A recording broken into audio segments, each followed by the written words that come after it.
Hey girls, so it's gonna be a really short video because it's 5:30 and I'm really tired and I almost fell asleep, and then I woke up realizing that I hadn't done a video yet and it's Monday, and I just got dressed like 20 minutes ago.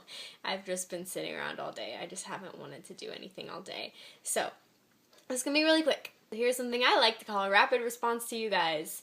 Alright, so, Angelique, I wanted to do that memory jar thing so badly. I just never got around to it, and then I thought that I would maybe do like a memory book where I'd bring it around and write everything that I ever thought, or any idea I ever had, and any doodles I had, and then that never happened either, so farewell on my part. Yes, I am very aware that Etsy is a thing. The only problem is Etsy charges you for every sale you make, and they take a commission out of it, and it's kind of...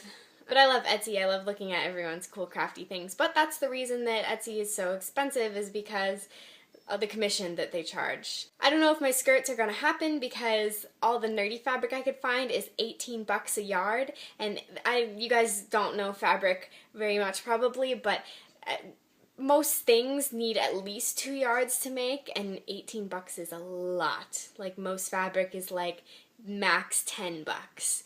So I'd have to overcharge a lot and not make very much of a profit if I didn't. Janice, I freaking love Person of Interest. I was one of those people that started watching it from the very beginning, the first day it came on, like 2 years ago. Oh my god, senior year was 2 years ago now. Ugh. 2 years ago when it first started, I was like one of those people that was so gung-ho to watch it, and I watched every episode, and then like this year I didn't get to see it at all because we never turned on the TV and I always forgot about it, and I don't know why. We had a TV and we never watched it. Ugh. But I'm frustrated that CBS does not have anything on Netflix. That frustrates me so much because I need to catch up, like a lot, because I saw the season finale when I came home and I don't know anything else that happened, and it's so good.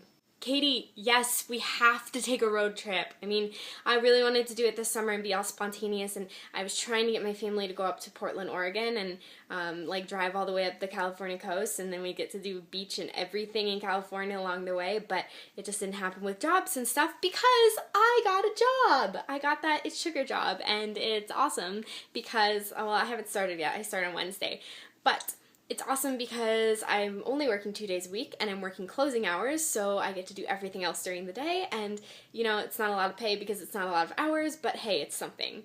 Katie, I really wanted to go see Superman at the midnight premiere, and none of my friends, like, contacted me, and I tried contacting a few people and no one answered, and then I tried asking you because I thought it would be really cool if, like, I could go see you down in Glendale, and then you were working it, and then I really wanted to find people to go to the Glendale Harkins with me so that I could go visit you and see the movie at the same time, and it just didn't work out.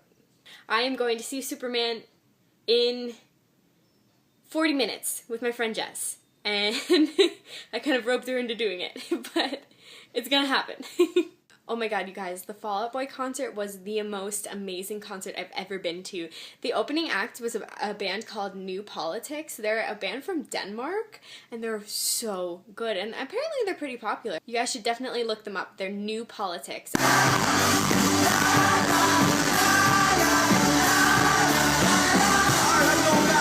And the guy, the friggin' lead singer, he's like a break dancer and stands on his head, and so cool, and it was like the perfect opening act. And then of course Fall Out Boy came out, and I know you, like, barely any of you, I think Angelique's the only one that's really like into Fall Out Boy and like knows Fall Out Boy. Angelique, if you know the song Thriller, it's the opener to their Infinity on High album.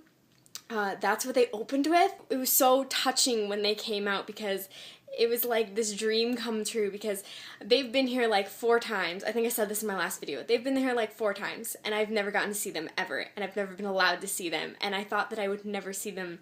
I'd never get the chance to, and then they came back, and I got to see them, and it was just so surreal, and it just made me so happy. And they opened with the song Thriller, and this is, I'm gonna read to you what it, because I don't have it memorized, but I'm gonna read to you like the opening of the song.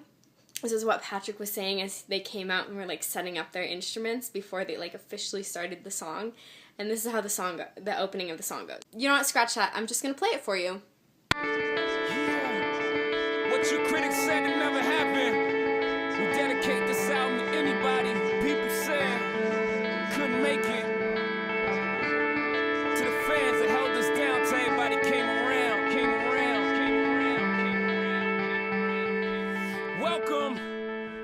See ya! I filmed their new song, Save Rock and Roll, and that's the only song that I filmed the whole way through, and I wasn't going to, and then I realized I had to because it was so cool. They had 3 light screens behind them, and that was their only, like, setup on stage, and on all 3 of the screens, the whole entire time they were singing Save Rock and Roll, that's the song they did with Elton John, by the way, the whole time they were singing it, all these, like, rock and roll icons were just, like, flashing up on each screen, and it was just, like, this tribute to rock and roll, and it was just, it was so touching and so heartwarming and wonderful. It was so great. I know a lot of people don't like Fall Out Boy, and I just don't know how you can't like Fall Out Boy when you see stuff like that, because their music may seem really trivial and just not make sense to a lot of people, but if you really like take the chance to get to know it and look a little bit deeper and like read about the stories of why Pete and Patrick wrote each song, it's just, there's so much more to it than just an emo punk band. But yeah, I was pressed up against so many sweaty bodies, and I smelled so badly afterwards, and I jumped harder than I've ever jumped before at a concert, and I sung harder. I lost my voice, I lost my hearing, I couldn't even really breathe half the time because it was so hot, because we were so pressed up against everyone, and I started coughing halfway through because I was wearing myself out. That's how excited and how intense this concert was, and it was so great because it was so intense, but like you didn't even notice because you were enjoying it so much. We were like 4 rows away at first, and then this crowd surfing girl fell right next to us, like in between my little group of 4. She fell, and I like saw her hand go past my eye, and I knew what was happening immediately, and I just grabbed her hand as it fell because I was like, I've been there, I'm not gonna let that happen. So we caught her. She was like balancing back on her legs while we were like holding her arms in the air, if you can like picture that in your head. So we caught her before like her body hit the ground. She was still on her feet, but oh my gosh. I guess Fall Out Boy fans don't really understand how to deal with things like that because a lot of them are just fangirls and they're not like the hardcore moshers, circle pits. I'm still learning all the lingo, guys. Yeah, that's pretty much all I had to say. I start VBS next week. I'm working it, and I'm doing the opening and closing, so all the singing, all the introductions, all everything, and maybe I'll get someone to film me and you can see me being a goofball in front of the kids. Yeah, I'll see you guys next week. Bye.